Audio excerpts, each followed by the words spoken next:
I am also promoting Bill. So Okay, good.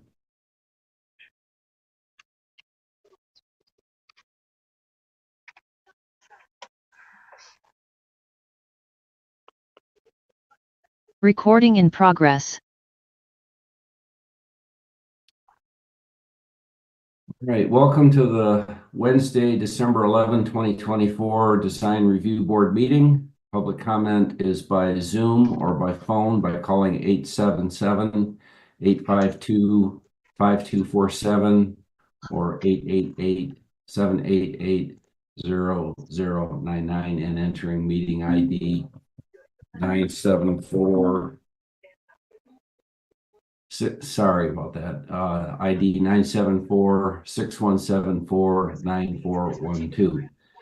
This information is also available on the published agenda in the public notices section of the city website and on the broadcast of this meeting on CTN channel 16, AT&T channel 99, and online at www.a2gov.org/watchctn.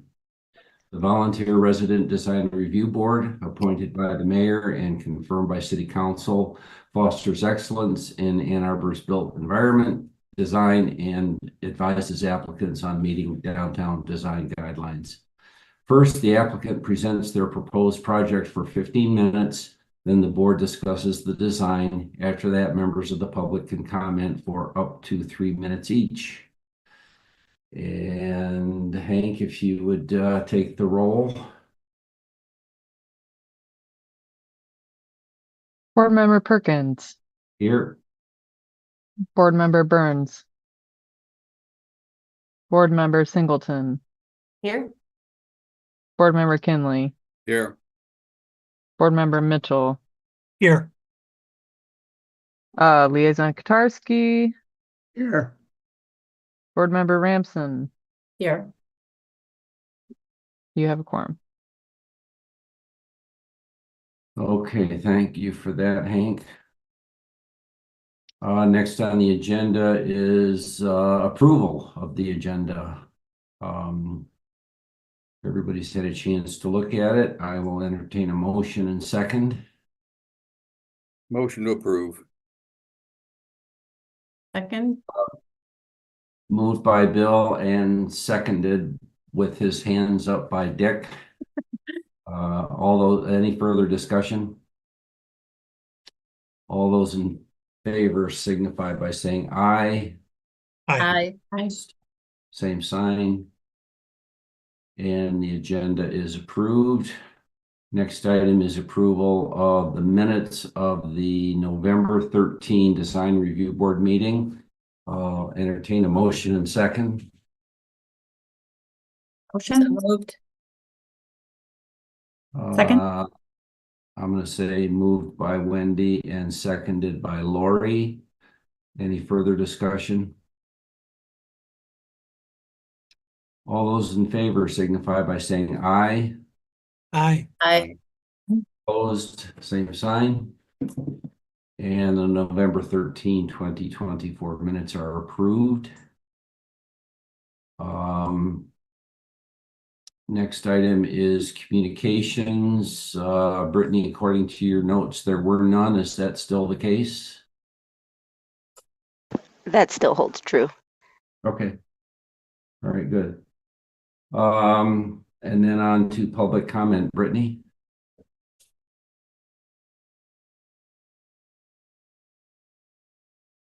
So far, we have no one with their hands raised, so there's no public comment at this time. All right, well, there will be an opportunity for that later in the meeting. So on to unfinished business. DR 24-0005 601 South Main Street. Apparently the application has been withdrawn. So nothing to deal with there, I presume. That is the case. I just wanted to just briefly say that the applicant is working on getting further approvals from the ownership of the property, and they may come back at some point in the future, but they are having renewed discussions with the ownership about their alignment on development of that site. So Okay, stay tuned. Thank you for your early comments, and we will let you know when they're ready to return. all right. Thank you for that, Hank.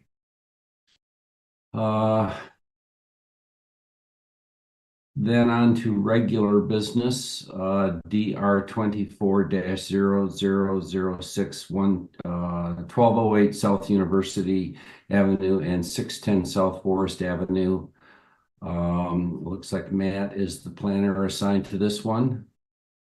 Yes. I guess let me read this brief thing here that Brittany gave me, and then I'll turn it over to you, Matt. An update to the original site plan to incorporate the adjacent parcel at 610 South Forest Avenue. The project will be an 18-story mixed-use residential and retail tower. The proposed development consists of 259 rental apartment units and 5,189 square feet of ground level commercial tenant space. The ground floor also incorporates storage for 52 bikes and 29 garage parking spaces. Parking and loading have been concealed off the south side alley. An additional 54 garage parking spaces are contained on level 2 for a total of 83 garage parking spaces within the building. And then Matt, if you can take it from there. Good afternoon, everybody. Matt Kowalski, city planner here. Actually, we have Mr. John Majewski on the in the meeting right now, and he will be doing the presentation for this project. And then I'll kind of touch base after that with a little bit of a summary. So at this time, I'd like to turn it over to Mr. Majewski. And if you share your screen for the presentation, I believe you have.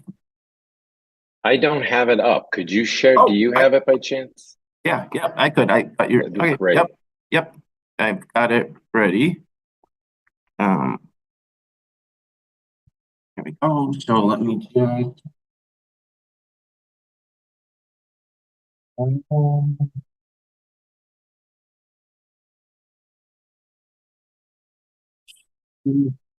Thank you. Appreciate that.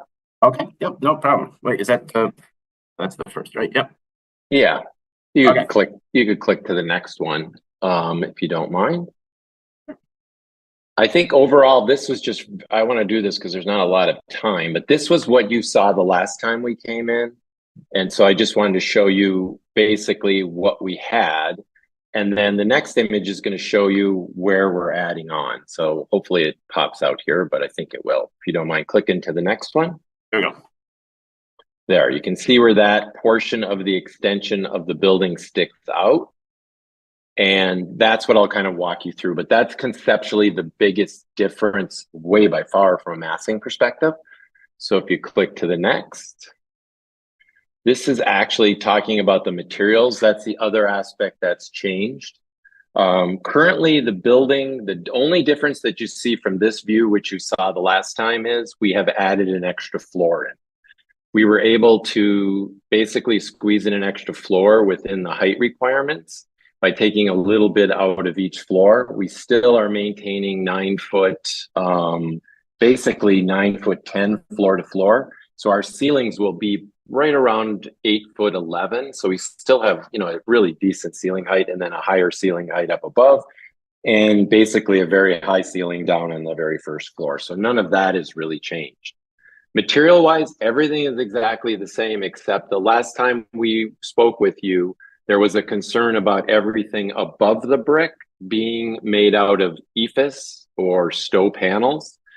And we were able to work with Landmark Construction and Landmark Design to get them to agree to the idea of doing this out of metal panel, which I think is a huge upgrade. And we're very excited about it because it'll be a precision wall panel that's basically assembled and fastened on the outside of the building. It's not something where somebody's going to have scaffolding or anything hanging over the side. And it'll allow us to get those crisp edges that were kind of a bit of concern. So it worked out really well. So basically everything you see above that the third story, which is all brick at the base on this view, we switch then to metal panel. The corner is still glass like it was before. And the metal panels basically come in 3 different colors. There's the dark charcoal color. There is the composite metal panel, which we're going to match the brick on. It won't be a direct match, but it'll pick up on that concept of color. And then there's the silver panel. The bands, everything that you see is basically exactly the same as what you had seen before. So why don't we wrap around to some of the other views? I think the next one's the same view. Oh, that's good. The big difference you see here now, and it's kind of hard on the plan, but on the lower right-hand side, there is that extension that goes out to Forest.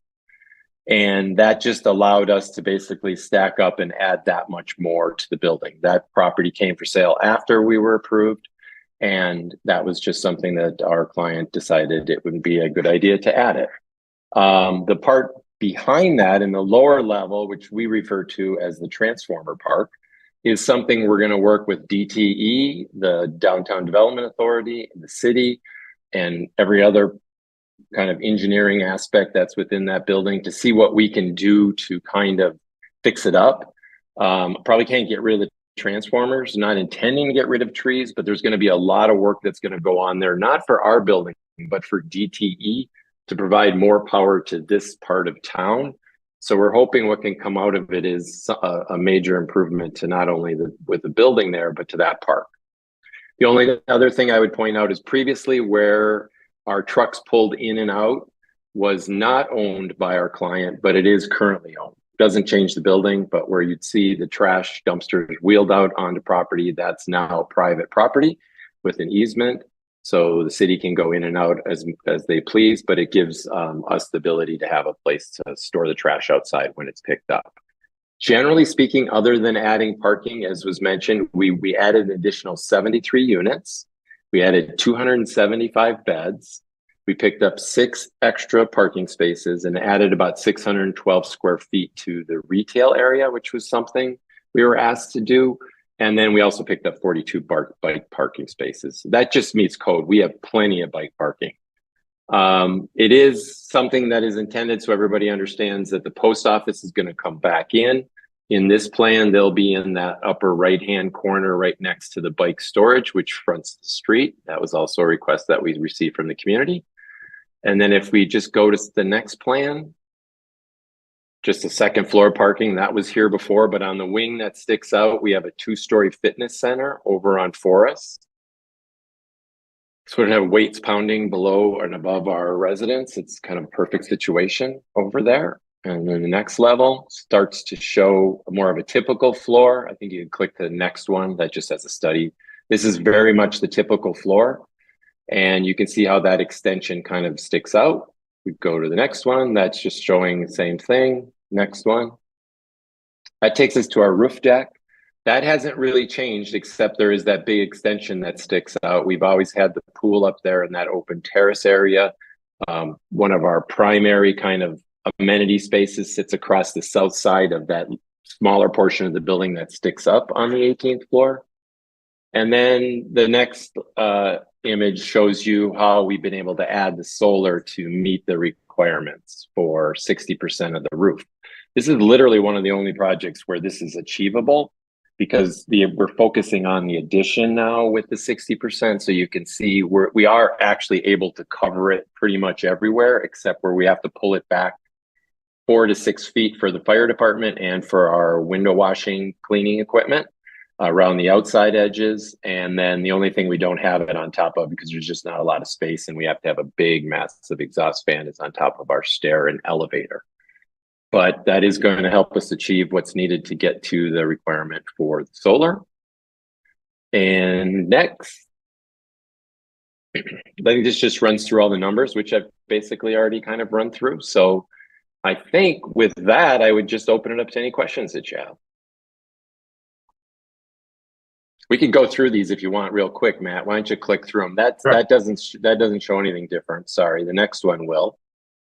That actually shows the extension of the addition on the left side sticking out towards Forest.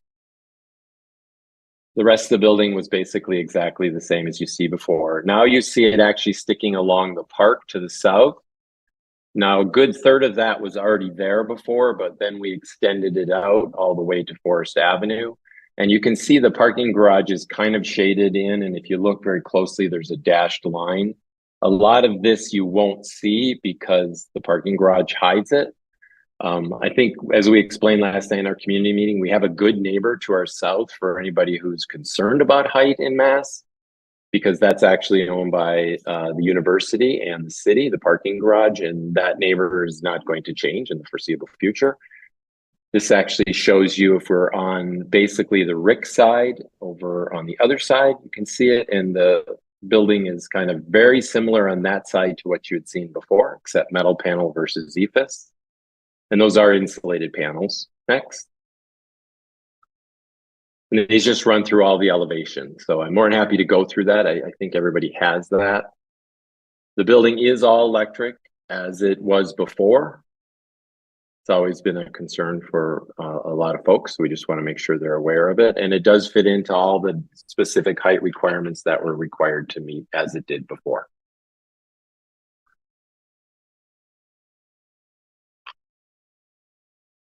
Thank you, Matt.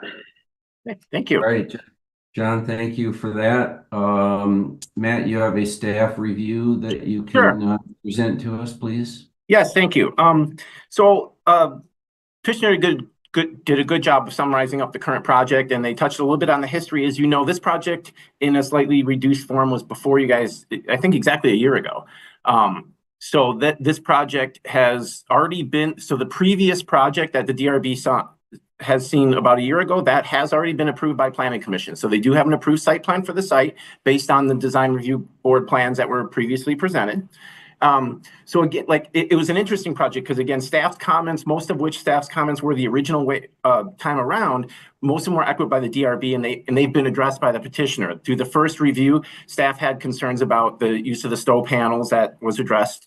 Also additional retail space and some organization of the bicycle parking. Those between the DRB and the Planning Commission last year, those issues have been addressed. So really at this time, staff does not have any design issues to point out. However, there is kind of, the project does bring up a newer issue what the petitioner has touched on, which is kind of that frontage along the Transformer Park, for lack of a better word. So the frontage along that south, that has now been opened up quite a bit now that the petitioner has control over that the frontage along the Plaza Park area directly to the south.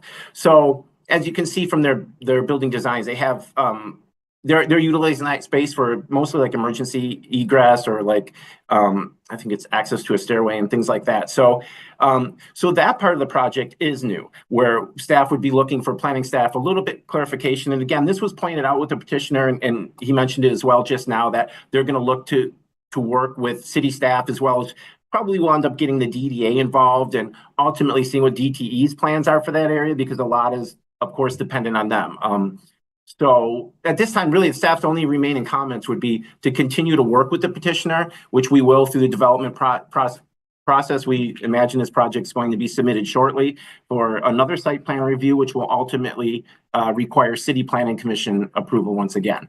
So that kind of summarizes up my staff report at this time. I think, again, because it was a project that was reviewed in almost the same form, especially along the South U frontage, there wasn't really a lot for staff to pick out at this. I tried. I tried to pick something, but they did a pretty good job addressing most of the concerns the last time. So I'm obviously available for any questions. I can pull up the presentation as well. Thank you. All right, Matt, thanks. It's always kind of refreshing to me when a reviewer comes across a project and says, hey, it looks good. I don't really have anything to complain about here. So I like that. If any of the members of the board have comments, go ahead and jump in. Dick. Hi, John. And John, could you tell us, I can't remember, we probably saw them before, who Josh and Tucker and Lucas are? Oh, sure. Josh is with our office. He's a principal within our firm, and Tucker is with Landmark Development. He's a project manager.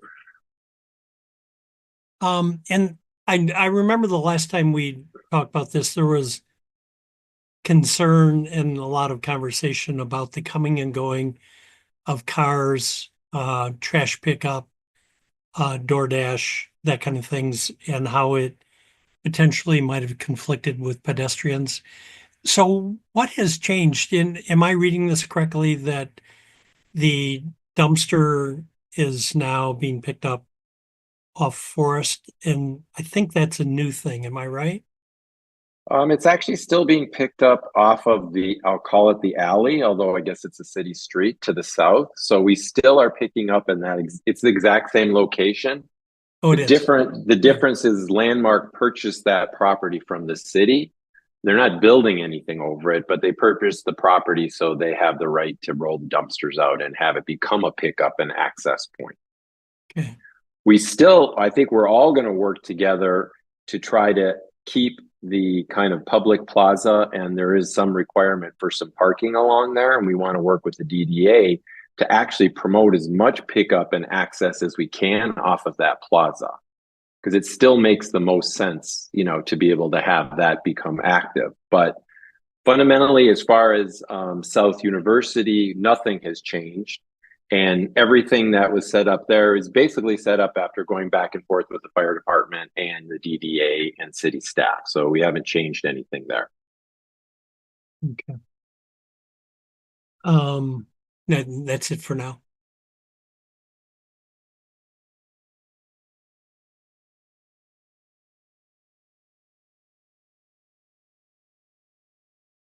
No other comments?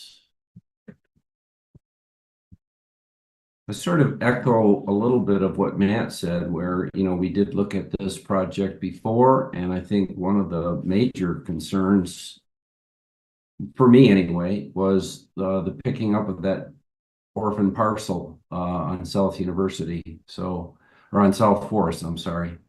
So I'm really glad to see that. Another comment that I agreed with from the last go around was the substitution of some other building material besides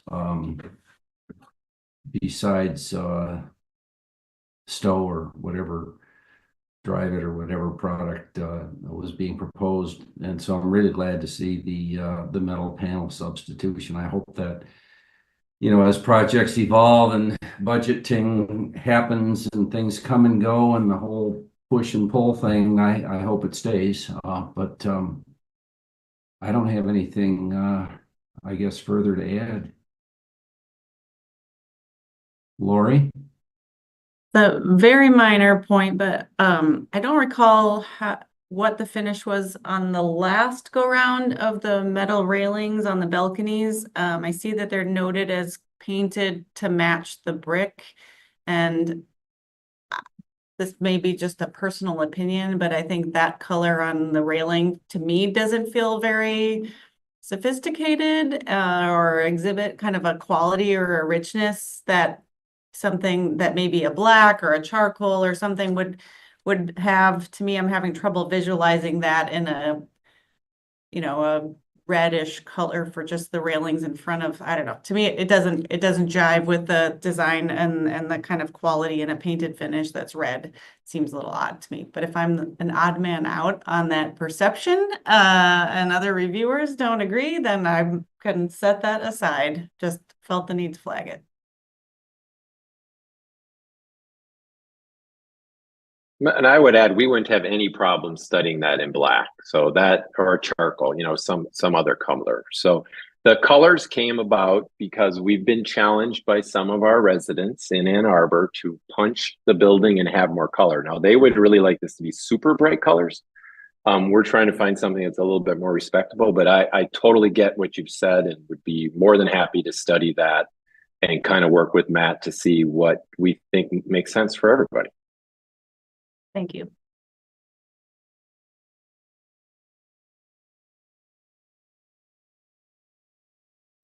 All right, thanks, Lori and John.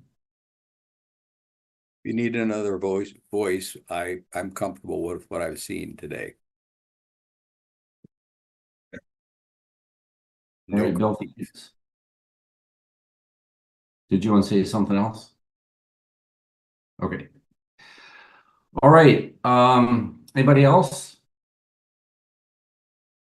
I just wanted to, it seems like there's sort of a winnowing of comments, and typically we just do a quick staff recap to make sure that the report that will be circulated to the board is accurate and reflects what your comments are today. So I just wanted to invite Planner Kowalski to share just a brief summary of what he's heard. Yes, thank Although you. it is as a formality to just triple check that we've understood your direction. Yes, thank you. That's a good reminder. Yeah, I mean, generally there seems to be agreement. The building is pretty similar to what was presented previously and generally favorable input.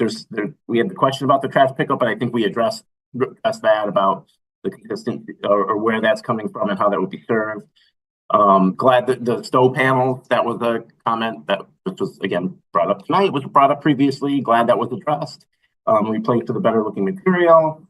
And then really the only other issue I have flagged is potentially the color of the the railings along the balconies. And Tishner has indicated, yeah, they're willing to work with changing color. I get that. That's probably one of those issues that came out of a community input to splash some color some places. So we can certainly work with them. That's not a big deal at all. So those are really the only issues I had. Otherwise than that, it seems like people are generally supportive of it as more or less in the same form as it was already seen. So And Hank always reminds us to relate our comments to the guidelines, which is a good thing. And so I it might be useful to say that guidelines A 1.7, A 4.1, and A 4.3 all relate to vehicular pedestrian interaction, and the petitioner has assured us nothing has changed from the site plan that we saw earlier. Thank you for that. It really does help Yeah, us with our notes and also drawing the link for the petitioner back to the relationship of this board vis-a-vis other staff comments they get in other forums. So thank you for that. yes. All right, well, thank you to the developer and team for bringing this back to us. And it looks like it's going to be a good project, so good luck going forward. Thank you very much. Appreciate it. Thank you. All right, public comment. I guess we're at the second. You have one more action item, Mr. Chair. I don't see it here. What are we doing, Hank? Sorry, it may not have been in the script. It is in your agenda. You need to approve your meeting calendar for next year. Yeah, it was in the agenda. No worries. So just to let you know, I know that you are curious the status of your board, how long you will continue to serve. Right now, it's the same status as we gave you last month.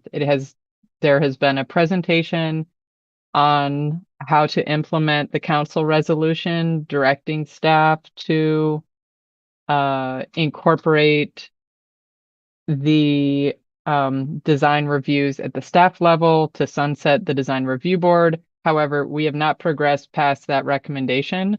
We do expect some ordinance language to be presented to the planning commission in the new year, but that I know for a fact it will not be at either of the January meetings.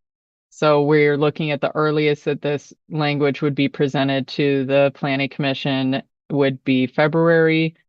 I will check in with you as we know more. However, as it stands, you have a draft meeting schedule because there still will be under the current guidance and regulations of the Unified Development Code. You will still continue to receive projects until that time.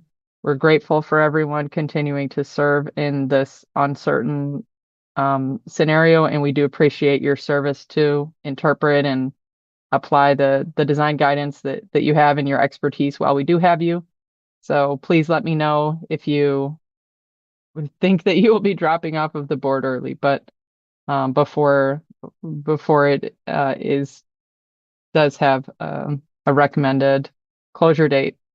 But this is the current meeting schedule that we're proposing, and I'm happy for me or Ms. Alexander to answer any questions you have about it. Hank, related to your comments about the ending the DRB, we wrote a memo last summer, I think, to City Council expressing our point of view on that. And Yes. we never got any feedback on that. Will that be part of the packet that goes to City Council when they consider this? That Or was maybe you already won't know. included in a city council packet. I would have to check the date. But I believe that we did forward a communication to the board, or it may have been a verbal notification of the packet date in a meeting, but I can follow back up with the Legistar information and confirming that. If I'm wrong, of course, I will work with staff to make sure we get that on to their radar ASAP. But I remember that to my recollection, it was already put on a council agenda for consideration. And we did not receive further information back from council as staff. Was there any turnover of council in the November election? Yes, one council member Song stepped down, and Matt, someone help me out with the last name for our new council member. Embarrassing that my mind is blank right now. No, I didn't expect you to pull that out of your hat. I'm just wondering if the new person could get the information that existing council members already To have. forward to the new council member? Yeah. It's John Malik. I was going to say Malik, and I was like, what if it's not Malik? John Malik is the new Ward 2 council member, was the only incoming change. And yes, we could forward that communication to Mr. Malik for his awareness. Thank you.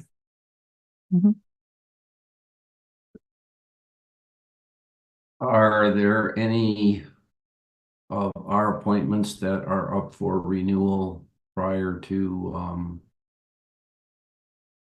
whatever the council decides our fate is going to be? I think we're a member short right now and have been for quite a while. Yes. I can, vis-a-vis the timing, because this has actually extended longer than we anticipated, I will check with Manager Leonard about potential new appointment to fill the vacancy that you have. And I do know that we will need to know who would like to continue in their current capacity. We're not removing anyone from the board. If you, however, would not like to continue serving, I need to know that before March, because the deadline for us to send continuing role appointments to the city clerk's office is in March. So please give me early notice, and then I do believe that we will need to have a renewal of interest form of some kind that we will circulate to the board members in the new year. All right, and then go ahead, Wendy. It looks like Jeff, you and I expire, we sunset in May of Thank you for that 2025. information. Well, given my age and stage of the game, I'm about to sunset any day now, so that doesn't surprise me. And then what about, I mean, I'm happy to keep chairing this as long as I'm a member, but it might be time for somebody else to consider taking over this role. When do we do that? I think you should just stay, Jeff, and keep cheering. You're doing great. You can have an organizational meeting. We could incorporate something into one of your upcoming meetings if you'd like to vote on an executive leadership for your board. All right, well, anybody that wants to take that over, all you got to do is volunteer. But I will continue to do it as long as you guys want me to. So I think we are on to public comment, the second round of public comment. I Brittany? apologize. You did not yet vote on adopting your Yeah. calendar. See, I'm slipping already. You guys really need a new chair. All right, so any questions about the proposed schedule for 2025?